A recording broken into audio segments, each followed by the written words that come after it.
દિવાળી એટલે રજા, વેકેશન, મસ્તી ને મજા, રાઈટ?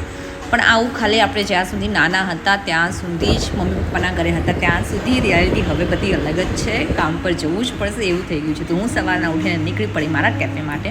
કોઈ જ આવ્યું નહોતું, બસ હું પહોંચી ગઈ હતી અને એના પછી તરત મારા જે બેકરીવાળા ભાઈ હતા એ આવી ગયા હતા બધો સામાન આપવા માટે. તો બસ બધો ફટાફટ સામાન હું ગોઠવવા લાગું છું. બધો સામાન ફ્રીજમાં મૂકી દીધો બિકોઝ હવે સ્ટાર્ટ થઈ ગયું હતું મારું કામ. મેં રજા રાખી નથી, કન્ટિન્યુ જ રાખ્યું હતું. તો બસ પણ હજી જસ્ટ હું પહોંચું છું ત્યાં ઝોમેટોમાં મારો સૌથી પહેલો ઓર્ડર આવી ગયો વડાપાવનો. તો સારું હતું કે મેં આવીને તરત વડાપાવ માટે જે બટેકા હતા બાપા મૂકી દીધા, અદરવાઇઝ મારે ઓર્ડર કેન્સલ કરવો પડે, મને પેનલ્ટી આપો. તો બસ હું લાગી ગઈ ફટાફટ વડા બનાવવા માટે.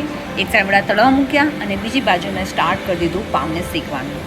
હવે ઓર્ડર ખાલી 2 વડાપાવનો જ હતો, બટ રેડી કરવું ફટાફટ બહુ જોયું હતું ટાઈમે આપવા માટે. તો બસ ફટાફટ બટર મૂક્યું, મસાલો નાખ્યો, પાવને શેકવા મૂકી દીધા, ચટણી લગાવીને વડા મૂકી દીધા અંદર અને વડાપાવ થઈ ગયો રેડી. અને હું પેકિંગ લાવીને મેં ઓર્ડર આપી દીધો. એના પછી પાછી હું લાગી ગઈ ક્લિનિંગમાં, કારણ કે હજી આવી જ તેને ઓર્ડર આવ્યો હતો. તો બસ ક્લિનિંગ સ્ટાર્ટ થઈ ગયું. બધો સામાન મેં બહાર ગોઠવ્યો, પછી ઝાડુ પોછું કરવાનું હતું એ બધું મેં કર્યું અને પછી મેં કરી પૂજા. અને હવે હું લાગી ગઈ મારા ઓર્ડર બનાવવા માટે. તો બસ ઓર્ડર બધા કન્ટિન્યુ આવવાના ચાલુ થઈ ગયા હતા. ઓફલાઈન તો કોઈ હતું જ નહીં, કોઈ ચકલું નહોતું ફરકતું. બટ આ જે ઓર્ડર હતો બધો મારો ઝોમેટો સ્વિગીનો એ બંનેનો હતો.